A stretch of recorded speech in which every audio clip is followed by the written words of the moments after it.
29 जनवरी 2025 को घटने वाली एक ऐसी घटना जिसने पूरे भारतवासियों का दिल दहला के रख दिया। जी हाँ दोस्तों, मैं बात कर रहा हूँ महाकुंभ में होने वाली महाभगदड़ की। पर ये भगदड़ हुई क्यों और ये कैसे हुई? इसके ऊपर कई सारे लोगों ने अपने अपने जवाब YouTube पर बना के डाले हैं, पर कोई भी सच नहीं बता पा रहा। दोस्तों, कई लोग बोल रहे हैं कि महाकुंभ का मैनेजमेंट में ही गलती थी, इस वजह से भगदड़ हुई है।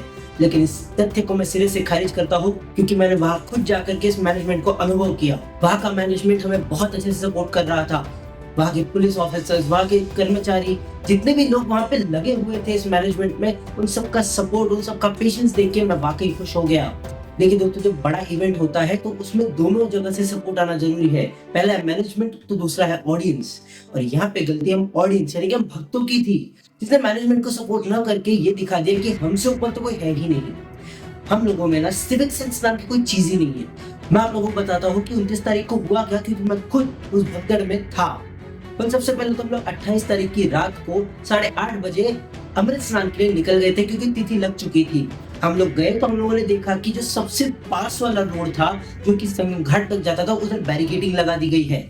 और यहाँ पे इसका रीजन ये था कि उन्हें भीड़ को मैनेज करना था, इसलिए उन्होंने जो दूसरे रास्ते थे उन्हें खोल दिया था, ताकि भीड़ डाइवर्ट हो जाए और सभी लोगों का स्नान हो सके और जो भगदड़ हुई वैसी नौबत आए ही ना। लेकिन हम लोग हैं जो किसी के बाप की भी नहीं सुनते, तो हम लोगों को तो जाना था उस छोटे से रास्ते से ही। इस वजह से हम लोगों ने, यानी कि मैं जिनके साथ जा रहा था, हम सभी लोगों ने झगड़े की पुलिस वालों के साथ कि भाई हमें यहीं से जाना है। दोस्तों, हमारा उन लोगों के साथ वहाँ बहुत झगड़ा हुआ, लेकिन पुलिस वालों ने एक बार भी लाठीचार्ज, हाथ उठाना, ऐसी कोई चीज नहीं की।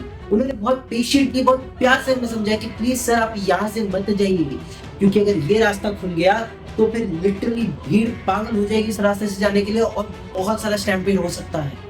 1 घंटा वहां बर्बाद करने के बाद हम लोगों ने डाइवर्ट किया अपने रोड को, और अगर हम लोग वो 1 घंटा बर्बाद नहीं करते तो शायद हम उस भगदड़ में नहीं फंसते। तो भगवान की कृपा है कि भगदड़ में फंस के भी हम लोग जीवित लौट आए। अब संगम घाट पे क्या हुआ ये बताता हूँ। दोस्तों, अगर ये संगम का घाट है ना, तो यहाँ से जाने के लिए रोड था और यहाँ से आने के लिए रोड था, और बीच में थे डिवाइडर्स, जिसने इन रोड को अलग रखा था। अब हुआ क्या ना, यहाँ से आने वाली भीड़ स्नान करके इसी रास्ते से वापस जाने की कोशिश कर रही थी।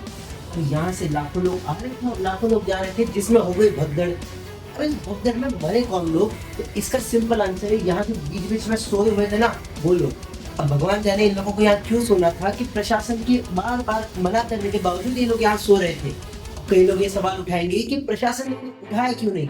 अरे भाई, जब हम 1 घंटा उस जगह पे बैठे रहे कि हमें यही इस छोटे रास्ते से ही जाना है, और प्रशासन हमें ऊपर हाथ नहीं उठाया, हमें बहुत प्यार से समझाया, तो इनके ऊपर हाथ कैसे उठाते? उन्हें ऑर्डर्स नहीं थे ये सब करने के, और इन्हीं ऑर्डर्स का फायदा उठाए लोगों ने यहीं पे आके सो गए। और पता नहीं यहाँ क्यों सोए थे, पर इनकी यहाँ सोने की वजह से ही इन लोगों की मौत हुई है। दोस्तों, YouTube पे, Instagram पे कई लोग प्रशासन का, मैनेजमेंट का मजाक उड़ा रहे थे कि ये लोग मैनेज कर ही नहीं पाए, पर एक्चुअल में गलती हमारी है।